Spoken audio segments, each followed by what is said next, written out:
Amen. J'aimerais qu'on tourne dans Jean chapitre 11 pour commencer.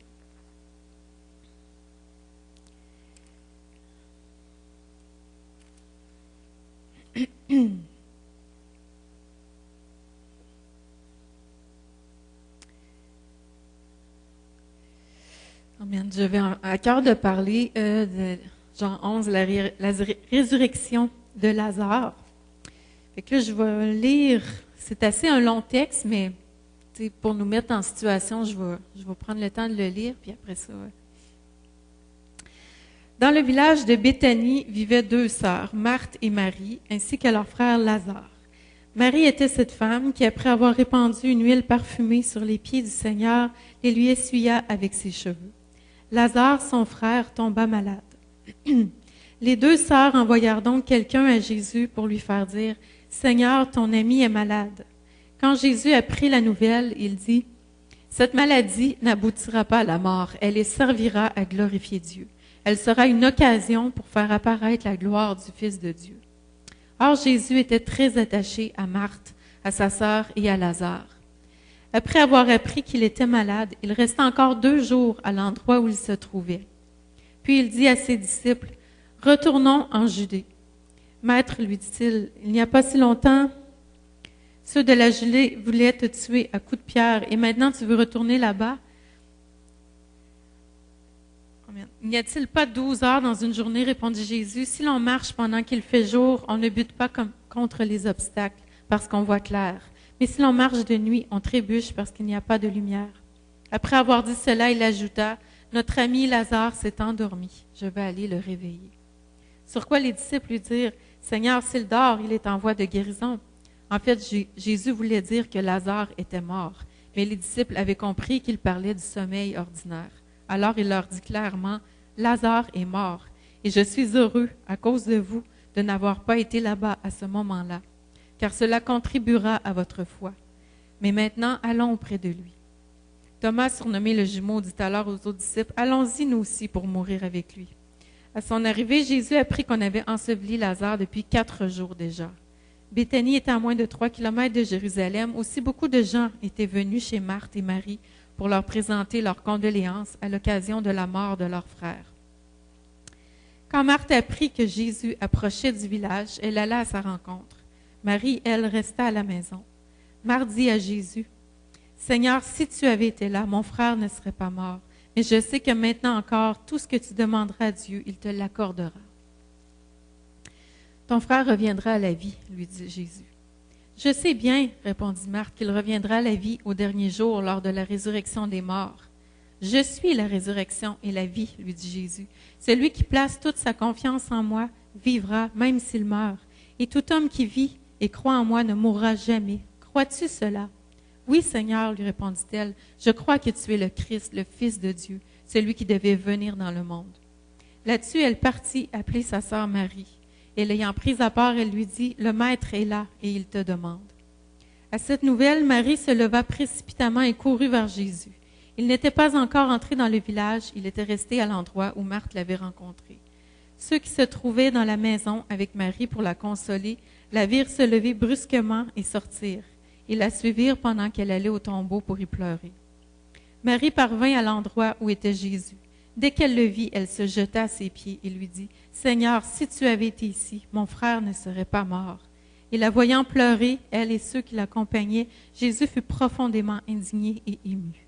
« Où l'avez-vous enterré? » demanda-t-il. « Viens, Seigneur, lui répondirent-ils, tu verras. » Jésus pleura. Alors tous dirent, « Voyez comme il l'aimait. » Quelques-uns remarquaient, « Il a bien rendu la vue à l'aveugle. N'aurait-il pas pu empêcher que Lazare meure? » Une fois de plus, Jésus fut profondément bouleversé. Il arriva au tombeau. C'était une grotte dont l'entrée était fermée par une pierre. « Enlevez la pierre, dit Jésus. » Marthe, la sœur du mort, dit alors, « Seigneur, il doit déjà sentir. Cela fait 4 jours qu'il est là. » Jésus lui répondit, « Ne t'ai-je pas dit, si tu crois, tu verras la gloire de Dieu. » On ôta donc la pierre. Alors Jésus, tournant son regard vers le ciel, dit, « Père, tu as exaucé ma prière et je t'en remercie. Pour moi, je sais que tu m'exauces toujours. Mais si je parle ainsi, c'est pour que tous ceux qui m'entourent croient que c'est toi qui m'as envoyé. » Cela dit, il cria d'une voix forte, « Lazare, sors de là! » Et voici que le mort sortit du tombeau. Il avait les pieds et les mains entourés de bandes de lin, le visage recouvert d'un linge. Jésus dit à ceux qui étaient là, « Déliez-le de ses bandes et laissez-le aller. » Voilà, c'est un long texte. Il y a beaucoup de choses qui se passent dans ce texte-là. J'ai sorti comme 3 points principaux que j'avais envie d'élaborer à propos de ce texte-là. Donc, la première chose que je voulais dire, c'est les plans de Dieu sont plus grands que nos plans. Fait qu'on voit que Lazare, c'était l'ami de Jésus, puis il était malade, puis tout de suite, Marthe puis Marie ont envoyé chercher Jésus, parce qu'ils croyaient que Jésus pouvait le guérir. Mais Jésus n'est pas venu. Puis, c'était difficile à comprendre pour eux autres. T'sais, on voyait qu'ils ont dit, mais pourquoi si tu avais été là, il ne serait pas mort. Pourquoi tu n'étais pas là? Mais Jésus, il avait un plan, puis son plan était beaucoup plus grand que ce que les autres s'attendaient. Parce que Jésus a dit, cette maladie n'est pas à la mort, elle était à la gloire de Dieu. Jésus s'est servi de cette occasion-là parce qu'il voulait glorifier Dieu. Il a même dit, je suis heureux que je n'étais pas là quand il est mort, parce qu'il savait que ça allait servir à la gloire de Dieu, puis il savait qu'il allait pouvoir prouver que je suis la résurrection et la vie. C'était ça son but à ce moment-là. Mais pour que Jésus puisse faire ce qu'il avait dans l'idée de faire, il fallait que Lazare meure. Si Lazare ne mourait pas, il ne pouvait pas ressusciter. Puis des fois dans notre vie, c'est la même chose. On a une idée de ce qu'on voudrait que Dieu fasse. On voudrait que Dieu agisse d'une certaine façon. Mais des fois, on doit mourir à ce que nous autres, on veut dans notre vie pour laisser Dieu faire ce que lui veut, qui est beaucoup plus grand que ce que nous autres, on pense. On va aller dans Éphésiens 3, verset 20.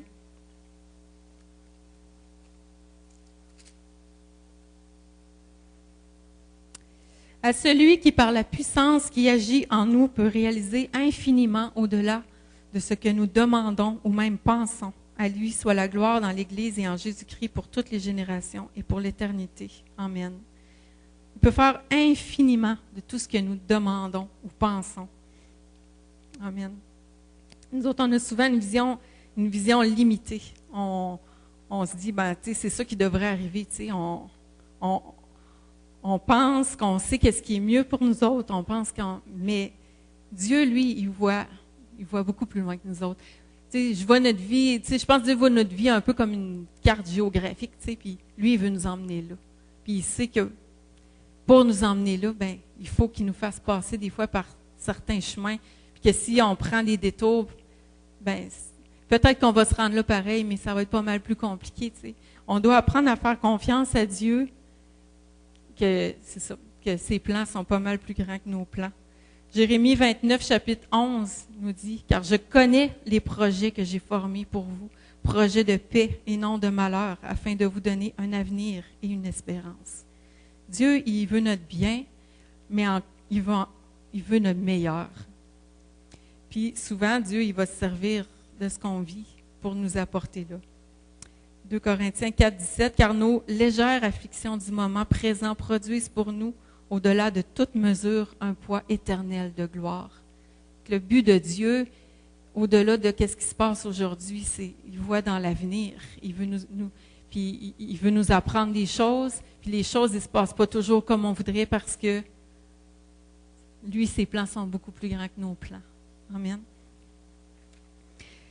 Donc, le deuxième point que je voulais emmener, c'est que il n'y a pas de situation désespérée avec Dieu. Amen. Dans Jean 11, où ce qu'on était, le verset 39-40. J'ai perdu ma page. Okay. Enlevez la pierre de Jésus. Marthe, la sœur du mort, dit alors, Seigneur, il doit déjà sentir, cela fait 4 jours qu'il est là. T'sais, après 4 jours, ça commence à ressembler à une situation désespérée. T'sais. Déjà qu'il est mort, il a commencé à pourrir. T'sais. Jésus il a dit, ne t'ai-je pas dit que si tu crois, tu verras la gloire de Dieu. Dans Hébreux, chapitre 11, verset 3,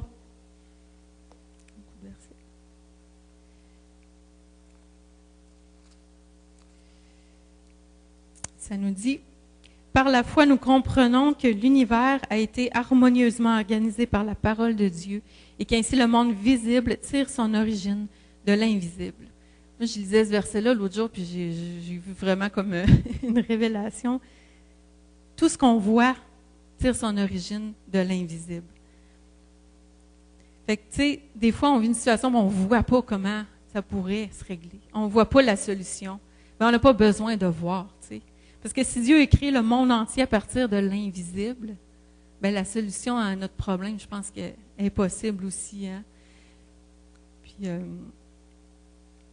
Psaume 33,9 nous dit, car il dit et la chose arrive, il ordonne et elle existe. Quand Dieu parle sur notre vie, les choses arrivent. On n'a pas besoin de s'inquiéter. Amen.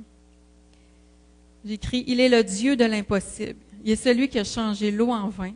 Il est celui qui a nourri la foule avec 5 pains et 2 poissons. Il est celui qui a guéri les aveugles, les sourds, les paralytiques et toutes sortes de maladies. Il est celui qui a ouvert la mer Rouge. Il est celui qui a envoyé la manne dans le désert. Il est celui qui a ramené des morts à la vie. Il a envoyé un ange pour sortir Pierre de la prison. Puis il a même fait apparaître de l'argent dans la bouche d'un poisson.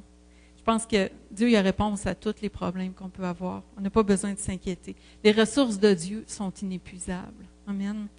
Donc, si tu crois, tu verras la gloire de Dieu. On a besoin de croire, on a besoin d'augmenter notre foi. Amen. Dans 2 Rois, chapitre 6, on ne le lira pas, mais c'est une histoire qu'on a parlé dernièrement. C'est quand Élisée, le roi de Syrie, il veut faire attraper Élisée. Parce qu'Élisée, il déjoue tous ses plans. Dieu lui révèle qu'est-ce qu'il veut faire, puis il déjoue tous ses plans. Puis il est décidé d'aller attraper Élisée. Et envoie une grosse armée. Puis son serviteur, il se lève le matin, puis il voit l'armée, puis il panique. Il dit, mon Dieu, qu'est-ce qu'on va faire? Puis Élisée, lui, il sort, puis Élisée, lui, il n'est pas paniqué du tout. Il dit, ne crains rien. Pourquoi? Parce que lui, il voit des choses que l'autre ne voit pas, tu sais. Il voit l'armée l'armée de Dieu, l'armée des chars de feu qui sont là. Puis il demande à Dieu, Dieu, ouvre ses yeux pour qu'il voit qu'est-ce que moi je vois. On a besoin de voir. Si on pourrait voir dans l'invisible, justement, les choses invisibles, c'est ça que je méditais là-dessus. Puis nous autres, on est habitués avec le monde matériel. Puis là, on se dit, le monde invisible existe, mais on a de la misère à y croire. Mais le monde invisible est beaucoup plus réel que tout ce qu'on peut voir parce que c'était là bien avant. Qu'on a besoin que Dieu rouvre nos yeux pour qu'on puisse voir dans l'invisible. Amen. Puis c'est drôle, aujourd'hui, je préparais mon affaire, puis j'ai reçu une notification sur mon téléphone, puis c'était une YouTubeuse que j'aime beaucoup, qui avait sorti un nouveau vidéo. Puis le titre de son vidéo, c'était « Infinitely more », « infiniment plus ». Puis elle a emmené exactement le verset que j'ai emmené tantôt, que Dieu peut faire infiniment au-delà de ce qu'on peut penser ou imaginer. Puis elle disait, imagine quelqu'un qui vient te voir puis qui te dit, c'est l'homme le plus riche de la terre. Puis lui, il a des moyens illimités. Puis il arrive avec un chèque. Puis il dit, combien tu veux? Bon, je veux 100 piastres. Ah non, tu sais, on va dire, je veux 1 million. Tu sais, mais elle disait, pense au chiffre le plus gros que tu peux dire là, avec des mots dans ta tête. Là. Mais le gars, il dit, mais je peux te donner infiniment plus que ça. C'est ça qu'on a avec Dieu. Puis au-delà de l'argent, c'est dans tous les besoins qu'on peut avoir.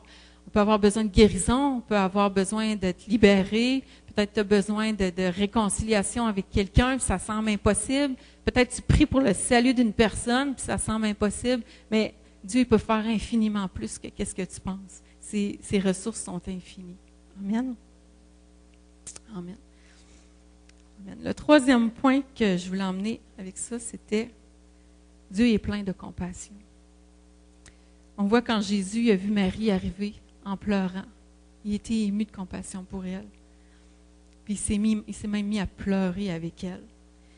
Puis, tu sais, si on prie pour quelque chose, peut-être si tu pries pour quelque chose depuis longtemps, puis tu sais, ça n'arrive pas, peut-être tu peux avoir l'impression que Dieu ne se soucie pas de ton besoin.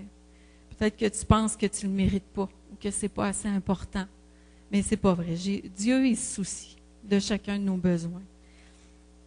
Tu sais, on voit les gens, ils ont dit, Il a guéri l'aveugle. Il n'aurait pas pu empêcher que Lazare soit guéri.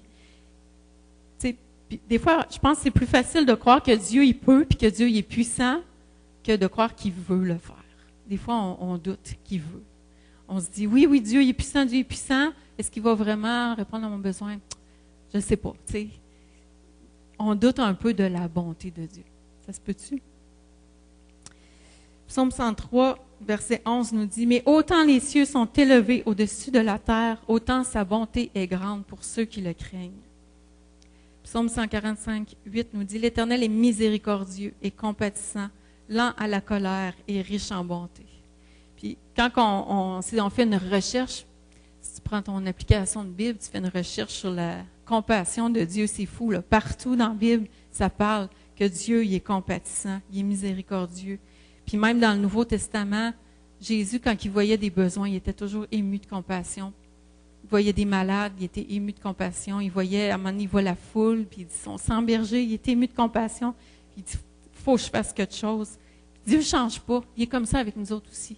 Quand on vit un besoin, il est ému de compassion pour nous autres, puis il veut agir dans nos vies. Amen. Puis, tantôt, on voyait que Jésus, il s'est réjoui de ne pas avoir été là quand Jésus est mort. Ça paraît un petit peu cruel. Je suis content, je n'étais pas là, il est mort. Mais c'est parce qu'il voulait enseigner quelque chose. Il voulait emmener du bien dans la situation.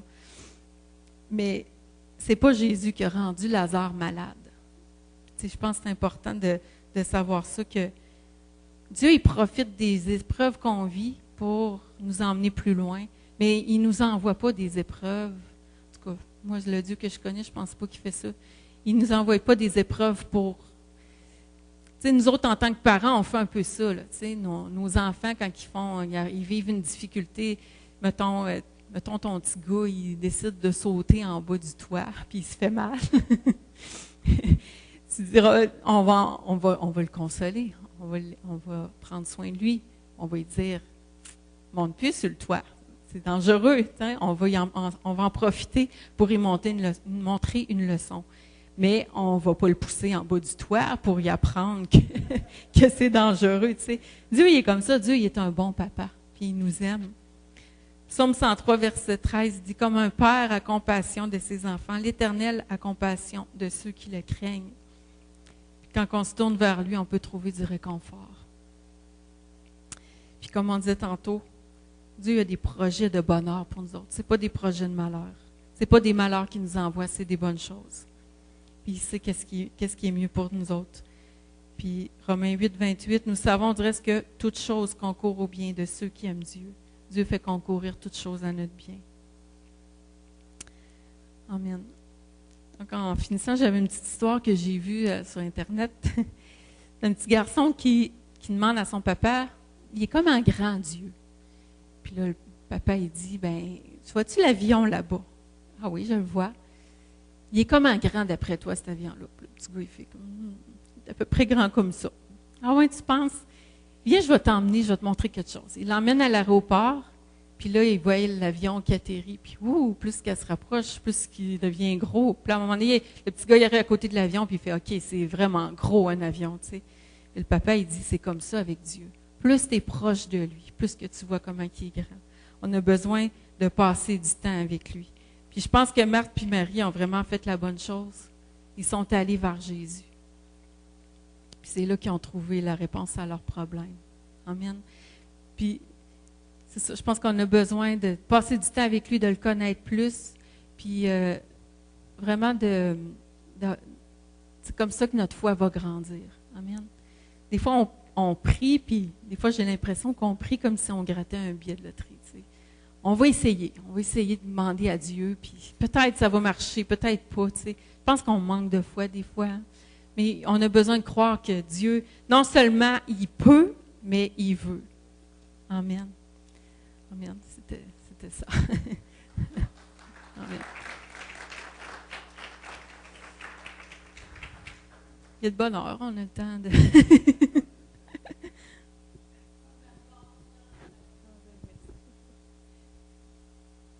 bon message. Alléluia. Je vais peut-être juste finir avec une pensée qu'elle a dit en débutant. C'est cette Marie-là qui a offert ses parfums au Seigneur. On va garder le dernier point. Alléluia. Parce que c'est tellement un bon message, c'est tellement vrai qu'il n'y a pas de situation où Dieu ne peut pas agir, puis il peut pas. Puis les résultats de tout ça, c'est qu'il nous emmène à un endroit où c'est qu'on est prêt après ça à offrir tous nos parfums au Seigneur. On est capable de déverser notre vie, on est capable de tout lui donner avec la reconnaissance, avec la gratitude, en réalisant qu'il est la résurrection puis la vie. En réalisant qu'il n'y a pas de situation que Dieu ne peut pas intervenir puis ramener la vie où ce que nous, on peut voir des fois déjà une senteur ou une odeur ou quelque chose de mort s'installer. Et le Seigneur a dit, enlevez la pierre, vous allez voir ce que je vais faire. Tu crois-tu? Et ce soir, peut-être il y a des situations comme ça, comme disait Geneviève, qu'on a besoin de se dire, Seigneur, viens rouler ma pierre, aide-moi même. J'ai besoin. Tu dis, enlève la pierre, puis des fois, j'ai même besoin de demander au Seigneur, aide-moi à l'enlever, parce que je veux voir la résurrection dans cette situation-là de vie. Je voudrais tellement qu'il se produise quelque chose. Puis en retour, Seigneur, moi, je veux juste te dire que je vais t'offrir les parfums. Je vais t'offrir ma vie. Je vais t'offrir tout ce qui est plus cher à mon cœur. Tu vas être le numéro un. J'écrivais une pensée aujourd'hui, juste sur le côté, il y avait une fameuse question qui disait à propos des dîmes. Est-ce qu'on doit payer notre dîme? Puis c'est quoi la dîme? Puis tout ça. Puis moi, j'ai emmené une réflexion à travers tout ça en disant, c'est juste honorer la parole de Dieu. C'est juste de croire par la foi que si on sème, on va récolter. C'est juste une question d'obéissance puis de soumission à la parole de Dieu. Puis quelqu'un m'a envoyé un email puis il dit honorer Dieu. Il dit, c'est pas honorer la parole. Il dit, premièrement, c'est honorer Dieu le Père, aimer Dieu de tout notre cœur, puis après ça, aimer notre prochain comme nous-mêmes. J'ai répondu à ces personnes-là, je dis, peut-être tu as raison, il faut honorer Dieu. Mais je pense qu'honorer la parole de Dieu, c'est honorer Dieu, c'est aimer Dieu. Puis j'ai dit, je pense que c'est difficile pour ceux qui sont riches d'hériter du royaume. Parce qu'à un moment donné, on est rendu à compter, est-ce que je peux donner 10%? C'est beaucoup. T'sais. Plus que je gagne cher, plus c'est difficile. T'sais. Puis c'est ça, offrir nos parfums à Dieu. Quand tu réalises à un moment donné que Dieu, c'est tout, que Dieu, c'est ta vie, c'est Dieu qui dit que la chose arrive, que tout vient de l'invisible, comme je disais. Fait que tu n'as plus crainte avec ça, tu dis, garde, si Dieu me met dans mon cœur ça, ou de donner ça, ou d'aller là, ou de donner ma vie au Seigneur, il y a des choses meilleures pour moi. Il y a des choses meilleures. Puis quand je me disais, Geneviève, le temps de Dieu, tu sais, des fois, on a de la misère à voir dans certaines circonstances pourquoi, Seigneur, que ces choses-là arrivent. Pour où est-ce que tu étais? Pourquoi? J'entendais la mort de Jean-Louis Beauchamp hier au matin. Seigneur, tu dis un homme de Dieu, un pasteur, puis il croit à la guérison, il a prié pour la guérison des gens, puis tout ça. Puis le Seigneur est venu chercher à travers ça. Et puis Dieu se glorifie à travers ça. Sa femme est une femme de foi. Elle croit, puis elle demande au Seigneur de l'aider là-dedans. Elle demande des prières, prier pour cette famille-là. Il est décédé hier au matin, il est parti à rejoindre le Seigneur. Mais lui est gagnant. Si on verrait tout le plan de Dieu, la carte de Dieu, comme tu disais, puis où est-ce qu'il est rendu, là, il est parvenu. Il est parvenu. Personne ne va jamais y enlever ou ravir ou y enlever tout ce que Dieu lui a donné. Il dit, bon et fidèle serviteur, tu es rentré dans la joie du Maître. Mais nous autres, on regarde ça du point de vue humain, on regarde ça en bas. Seigneur, une femme, les enfants, où est-ce qu'il va être, qu'est-ce qui va arriver? Ça a été pareil avec la fille à Paul Tétrault l'année passée. Tu sais, c'est le coup, on ne comprend pas, Seigneur. Pourquoi une jeune femme, puis les enfants là-dedans, puis Matthieu. Mais Matthieu va s'en marier. Matthieu a découvert un autre amour, puis il n'a pas oublié sa première femme, mais il a refait sa vie, puis il vit des belles choses. Pardon? Demain, il se marie demain. C'est proche, hein? C'est encore plus proche. Ça va être une réalité demain pour lui. Puis c'est juste pour dire qu'à travers tout ça, je lisais hier les notes du congrès de l'année passée, parce qu'on a reçu ça par email. Puis dans ces notes-là, Paul il remerciait tout le monde pour toutes les sympathiques, comment que les gens ont prié pour sa fille, puis tout ça, puis comment que le Seigneur il a cherché à travers ça, puis il glorifiait Dieu. Et puis demain, mais son genre, il va se remarier, puis une nouvelle famille, puis la vie continue. Mais elle est rentrée dans la joie du Maître, puis elle se repose de ses œuvres. Puis, que le plan de Dieu est plus grand que le nôtre. Ses pensées sont au-delà des nôtres. Glorifions Dieu par notre vie, puis soyons prêts ce soir à offrir tous nos parfums en reconnaissance à tout ça. S'il y a une situation ce soir qui t'embête, qui est un peu... un problème. Tu veux-tu dire, moi, je pense que Dieu, il a emmené ce message-là à travers Geneviève dans son cœur, puis il a déposé cela parce qu'il sait que peut-être ce soir, chacun de nous autres, on a peut-être une pierre à rouler à quelque part. Il y a peut-être quelque chose où ce qu'on est rendu, on dit, ah, c'est trop tard. C'est la voix du trop tard. C'est arrêté ici, Seigneur. Ah, mon frère ne sera pas mort. Où c'est que tu étais? Qu'est-ce qui s'est passé? Quand on avait besoin de toi, tu n'étais pas là. Mais le Seigneur a dit, je me suis réjoui que je n'étais pas là. Parce que la gloire de Dieu va être manifeste à travers ce que tu as vécu. Maintenant, ce soir, c'est l'heure, c'est le moment, c'est le temps du Seigneur.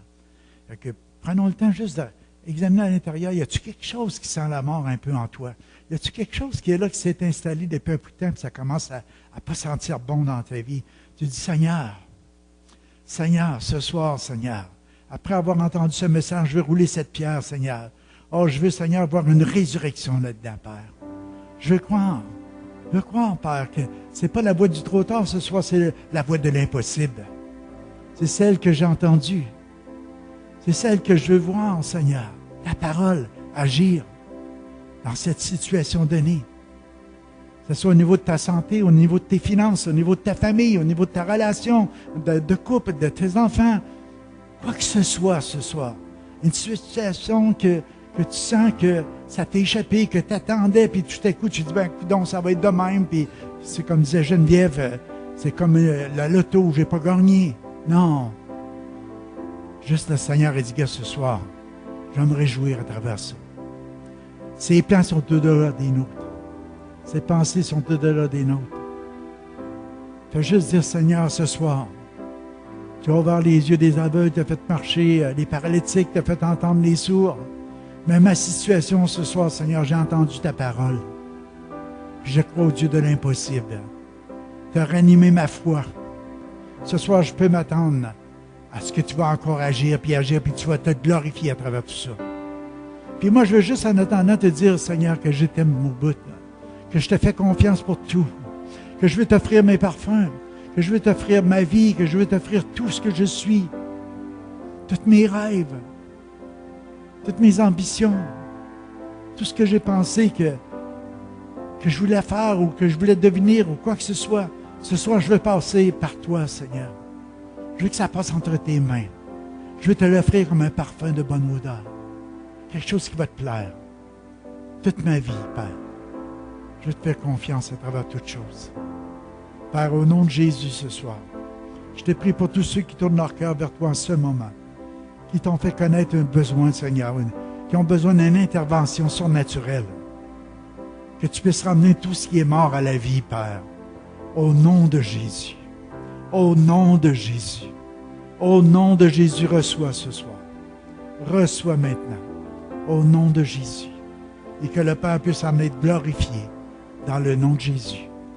Par la puissance du Saint-Esprit ce soir. Tu ramènes là ce qui est mort à la vie, Père. Amen. Alléluia. Alléluia. Alléluia. Puis, témoignez-le. Alléluia. Quand tu vas voir dire, il y avait une situation qui semblait morte, puis Dieu a ramené ça à la vie, témoigne-leur. Alléluia. On va dire une chose, ça va être un élément que Dieu va utiliser. Et je crois qu'à chaque fois que Marie, que les gens ont raconté l'histoire ou qui parlent de cette histoire-là dans la Bible, qu'elle a offert ses parfums, tout de suite, moi, je vois la résurrection de Lazare. Je vois une situation impossible que Dieu a intervenu. Dieu s'est glorifié. Alléluia. Et je pense que c'est une des raisons pourquoi c'est écrit dans la parole de Dieu. Je pense que chacun des témoignages qu'on a dans nos vies, ça peut aider quelqu'un d'autre autour de nous. C'est comme un parfum de bonne odeur qu'on peut offrir au Seigneur. Amen. Alléluia. Fait que prenez du temps, baignez dans la présence de Dieu si vous voulez juste rendre grâce à Dieu à travers tout ça. Soyez bénis. Ne manquez pas dimanche, on va être bénis ensemble. Amen. Merci Geneviève encore. Alléluia.